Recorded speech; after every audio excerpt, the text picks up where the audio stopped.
August, 480 BC. A narrow mountain pass between cliff and sea. 7,000 Greek soldiers face the largest invasion force the ancient world has ever seen. They know they're going to die. All of them. This isn't a battle they can win. It's a suicide mission. 3 days of brutal, close-quarters slaughter. Bodies piled so high they create walls of corpses. Blood turning the ground to mud. And when it's over, the Greeks are annihilated. Every single one dead. But their sacrifice changes everything. You think you know this story. You've seen the movie. 300 Spartans against 1,000,000 Persians.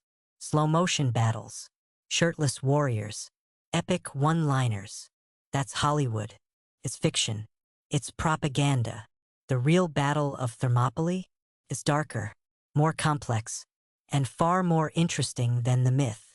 Because the truth is, there weren't 300 Spartans. There were 7,000 Greeks. They didn't fight because they were fearless. They fought because they were ordered to die. And their glorious last stand, it was a military disaster, a complete strategic failure. But somehow, it became the most legendary battle in Western history. Let me show you what really happened. Before we go to the battlefield, we need to address the elephant in the room, the 2006 film 300. 300 is one of the most visually stunning war films ever made. It's also one of the most historically inaccurate. Let's be clear. It's based on a graphic novel by Frank Miller, not Herodotus. It's fantasy dressed as history, but millions of people think it's real. So let's correct the record. Myth, only 300 Spartans fought. Reality. 300 Spartans were part of a force of approximately 7,000 Greeks from multiple city-states. Myth. Spartans fought nearly naked. Reality. They wore bronze breastplates, helmets, and greaves. Ancient warfare was about protection, not showing off abs. Myth. Leonidas was a rebel defying Sparta. Reality. He was following direct orders from Sparta's government and religious authorities. Myth. Persians had 1,000,000 soldiers. Reality. Modern historians estimate 80,000 to 150,000, still massive, but not supernatural. Myth. The battle was Greeks versus barbarians. Reality. Many of Xerxes' soldiers were Greeks fighting for Persia. This was a civil war as much as an invasion. Every detail I just corrected, it comes from our primary source, Herodotus. Everything we know about Thermopylae comes from Herodotus' Histories, Book 7, written around 440 BC, about 40 years after the battle. Herodotus interviewed survivors. He visited the battlefield. He talked to Persians, Greeks, and Egyptians who participated. Is he always reliable? No. He includes obvious exaggerations, like claiming Xerxes' army was 5 million strong. Logistically impossible. But strip away the propaganda, cross-reference with Persian records and archaeology, and a clear picture emerges. So let's start with what we know happened. Not the myth, the history. To understand why Thermopylae happened, you need to understand the stakes. By 480 BC, the Persian Empire is the largest in human history. From India to Egypt, from the Caucasus to the Arabian Sea. King Xerxes I, son of Darius the Great, rules over 40% of the world's population. His army draws from dozens of nations. His navy is unstoppable, and he wants one more prize, Greece. This is Persia's second invasion.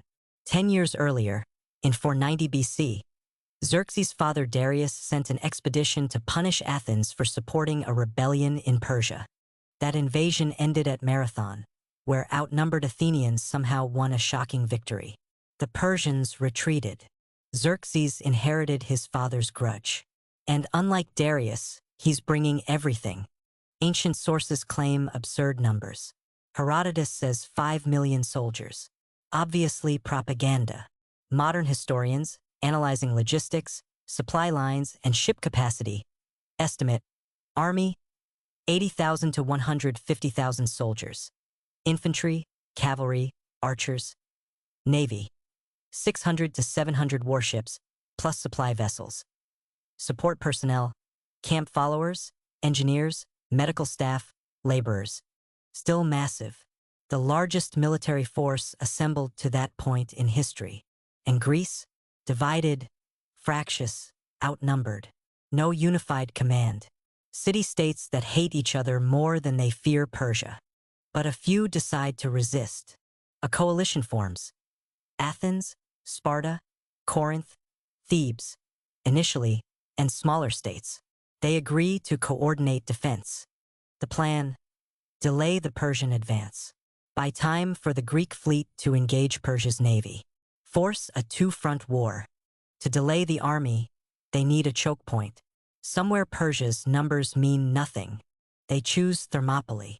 Thermopylae, in Greek, hot gates, named for the sulfur springs in the area. A narrow coastal pass in central Greece. Cliffs on one side, the sea on the other. In 480 BC, the pass was only 15 meters wide at its narrowest. Note: centuries of sediment deposition have since moved the coastline. Modern Thermopylae is inland. But in 480 BC, the sea came right to the pass.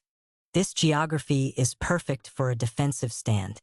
Why Thermopylae works: negates numbers. No matter how many soldiers Xerxes has, only a few dozen can fight at once in the narrow pass. Favors heavy infantry.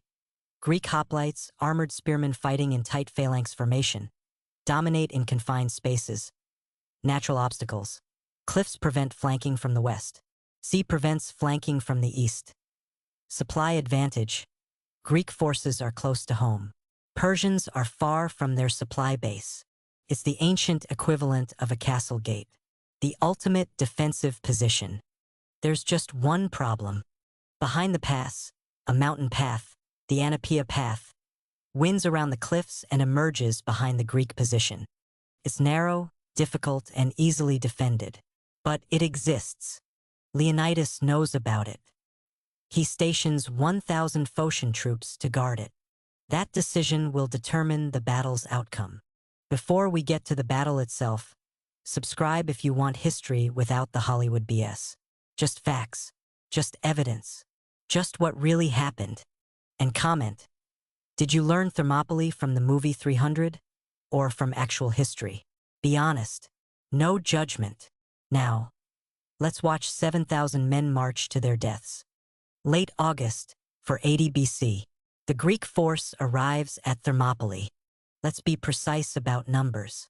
According to Herodotus, 300 Spartiates, full Spartan citizens, elite warriors, 700 Thespians, volunteered to fight to the death, 400 Thebans, possibly hostages, questionable loyalty, 1,000 Phocians, guarding the mountain path.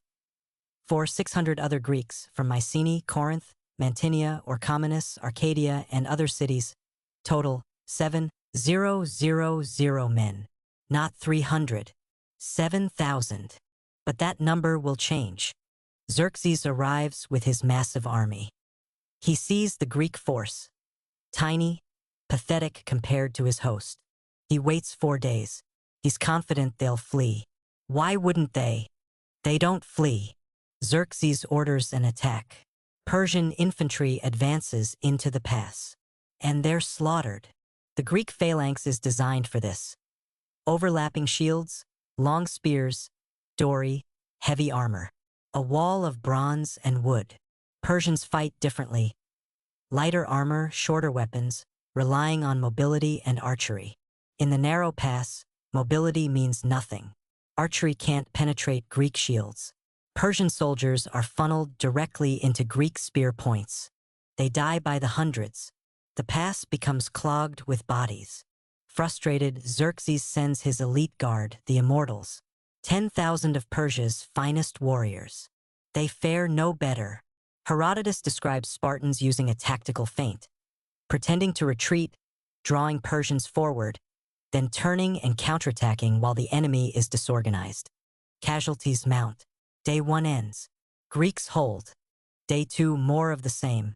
Wave after wave of Persian soldiers sent into the pass. Wave after wave cut down. Herodotus claims Xerxes leaped from his throne 3 times in terror, watching his army destroyed. But the Greeks are exhausted. Injuries mounting. Shields splintering. Spears breaking. Bodies piling up. They can't hold forever. Night of the second day. A Greek trader, Ephialtes of Malice, approaches Xerxes. He offers to show the Persians the mountain path, the one behind Greek lines. Xerxes sends a force, possibly the Immortals, led by Ephialtes through the Anapeia path. Dawn, third day. The Phocian guards on the mountain path wake to the sound of Persian soldiers emerging from the trees. They fight briefly, then retreat. They don't hold. The pass is flanked. Scouts bring word to Leonidas. We're surrounded. Persians are behind us. Leonidas makes a decision. Most of the Greek force is dismissed. Go home. Live to fight another day. But the 300 Spartans, the 700 Thespians, and the 400 Thebans, held as hostages or unwilling allies, remain. Approximately 1,400 men. Making a last stand, the Spartans and Thespians move forward into the widest part of the pass. Maximum space to fight. They know what's coming. Persian forces attack from front and rear simultaneously. The Greeks form a circle. Shields out. Spears bristling. They fight until their spears break. Then they fight with swords. Then with daggers. Then with fists and teeth. Herodotus records that Leonidas falls early. His body becomes the center of a savage struggle. Spartans dying to protect their king's corpse. Eventually, Persians stop closing to hand. They stand back and pour arrows into the remaining Greeks. When it ends, every single Greek is dead. All 1,400, annihilated. Thermopylae was a defeat. A total, complete, catastrophic defeat. The Greeks lost. The Persians won. Xerxes marched on. Nothing stopped him. So why is it remembered as a glorious victory? Because Thermopylae bought time. Those 3 days delayed Xerxes long enough for the Greek fleet to prepare. The naval battle at Artemisium, occurring simultaneously, became a tactical stalemate instead of a Persian rout. More importantly, it delayed Xerxes until late in the campaign season. He couldn't withdraw for winter. He had to push forward. That pressure forced mistakes. A month after Thermopylae, the Greek fleet destroyed Persia's navy at Salamis. Xerxes lost control of the seas. The following year, a unified Greek army crushed the Persian land force at Plataea. The invasion failed. Greece remained free. Western civilization continued. Thermopylae didn't win the war, but the sacrifice there inspired the victories that did. But there's another reason Thermopylae became legendary. Propaganda. Sparta needed heroes. They'd lost their king but gained a myth. The story became 300 Spartans held off 1,000,000 Persians. They chose death over surrender. They showed what courage means. This wasn't just morale building. It was recruiting. It was political. It positioned Sparta as Greece's defender. The other 6,700 Greeks? Forgotten. The 700 Thespians who stayed and died? Barely mentioned. History is written by survivors. And Sparta survived. At Thermopylae, a stone was erected with an inscription by the poet Simonides. Go tell the Spartans, stranger passing by, that here, obedient to their laws we lie. Obedient to their laws. Not heroes. Not victors. Obedient. They didn't fight because they were fearless. They fought because Sparta's law required it. Death before retreat. No surrender. That's not glory. That's duty. Brutal. Absolute. Unforgiving duty. If this changed how you see Thermopylae, hit that like button. And comment. Would you have stayed with the 300 or retreated with the 5,600? Honest answer. No heroics. Because that was the real choice.